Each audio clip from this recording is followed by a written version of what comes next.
आज हम डिस्कस करेंगे CRISPR cell for sickle cell anaemia. CRISPR Cas9 basically क्या चीज़ है, ये टेक्नोलॉजी किससे रिलेटेड है, और सिकल सेल एनीमिया ये दोनों ही शब्द समझ में नहीं आ रहे होंगे, है ना। तो बेसिक हम इसके एकदम बेसिक पॉइंट से शुरुआत करेंगे। ये न्यूज़ में क्यों आया है? रिसेंटली गवर्नमेंट ऑफ इंडिया ने 5 ईयर प्रोजेक्ट लॉन्च किया है, जिसके अंदर फर्स्ट अप्रूवल जो क्रिस्पर Cas9 का है, जो इस टेक्नोलॉजी का अप्रूवल है, वो सिकल सेल एनीमिया के लिए दिया गया है।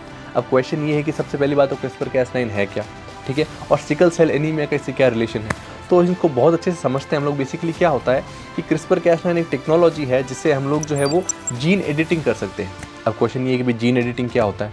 तो एकदम बेसिक में इसके जाएंगे तो बात क्या होती है कि जब भी एक आप समझ सकते हो फीटस को या फिर एक बच्चा फॉर्म होता है जब वॉर्म के अंदर, तो उसके अंदर एक बड़ी चीज़ ये होती है कि उसकी इन्फॉर्मेशन कि मदर से बच्चे के अंदर इन्फॉर्मेशन जाती है कि बॉडी को बनाना कैसे, ठीक है। आपने नाम सुना होगा डीएनए का, है ना। बेसिकली डीएनए जो है वो स्टोर हाउस है जिसके अंदर वो सारी इन्फॉर्मेशन होती है कि किस तरह से जो है वो बच्चा कैसे बनेगा, जैसे उसके सिर कहाँ पर होगा, आंखें कहाँ पर होगी, पेट कहाँ पर होगा, कैसे वो सब काम करेगा, कैसे ये पूरा मेटाबॉलिज्म काम करेगा, वो सारी की सारी इन्फॉर्मेशन डीएनए में होती है। अब कई बार सिचुएशन क्या होती है दैट आपके डीएनए में गलत इन्फॉर्मेशन चली जाती है। जैसे आप लोगों ने सुना होगा कई लोगों को हेरिडिटरी डिजीज़ होती है, जो फादर को डिजीज़ है वही बच्चे को डिजीज़ है।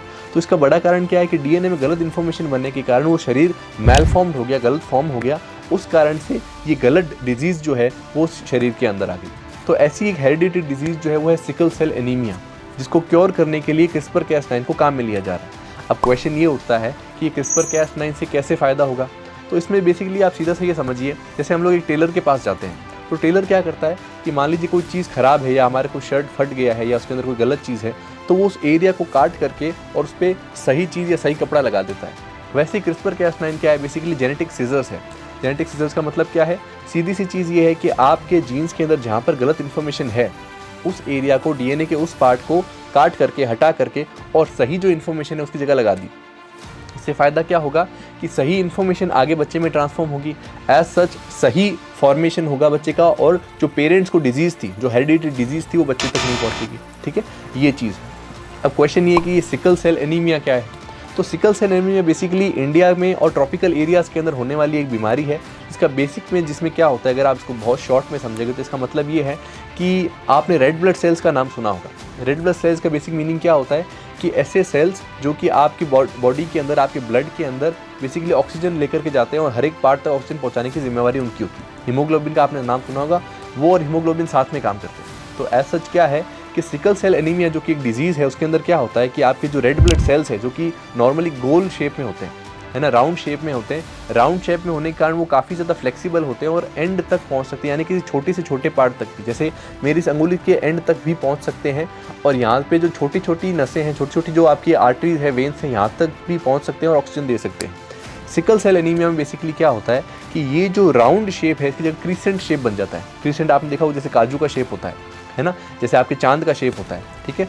तो वो जो शेप है, उस शेप के अंदर आने के कारण क्या होता है कि बड़ी आर्टरीज और वेन्स में तो चली जाती है, लेकिन वो जो सेल है आपका रेड ब्लड सेल, वो छोटी छोटी आर्टरीज के अंदर एंटर नहीं कर पाता। ऐसा थोड़े थोड़े टाइम में क्या होने लगेगा कि ये जो अंगुली है, ये धीरे धीरे यहाँ पे ऑक्सीजन की कमी होने लग जाएगी और भयंकर दर्द इसके अंदर होने लग जाएगा, और ऐसा थोड़े टाइम में पूरी काली पड़ जाएगी और शायद ये टूट के गिर भी जाए, ठीक है।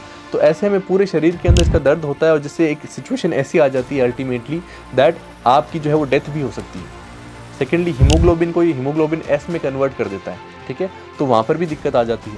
तो ये सारी चीज़ें ना हो और ये सिकल सेल एनीमिया की बीमारी ना हो, बेसिकली इसका ये भी दिक्कत है कि ये ट्राइबल्स में ज़्यादा होती है बीमारी। तो ऐसा उन लोगों के पास जिनके पास में हेल्थ इंफ्रास्ट्रक्चर नहीं है, प्राइमरी हेल्थ केयर सेंटर्स के पास जिनकी पहुंच नहीं है, उनको ये बीमारी ज़्यादा होती है, तो ये लोग ज़्यादा सफ़र करते हैं। तो ये सारी चीज़ें ना हो, इसलिए क्रिस्पर Cas9 क्या करेगा कि ये सारी जो इन्फॉर्मेशन है उसको क्रीसेंट शेप में बनाने की या फिर हीमोग्लोबिन एस में कन्वर्ट करने की, ये सारी इन्फॉर्मेशन कट करके और ओरिजिनल करेक्ट इन्फॉर्मेशन डाल देगा जो कि एक नॉर्मल ह्यूमन बीइंग के अंदर होती है, ठीक है। तो ये था आपका टॉपिक सिकल सेल एनीमिया के बारे में, जो कि क्रिस्पर Cas9 से हम लोग इसको डिसॉल्व करेंगे, सॉल्व करेंगे।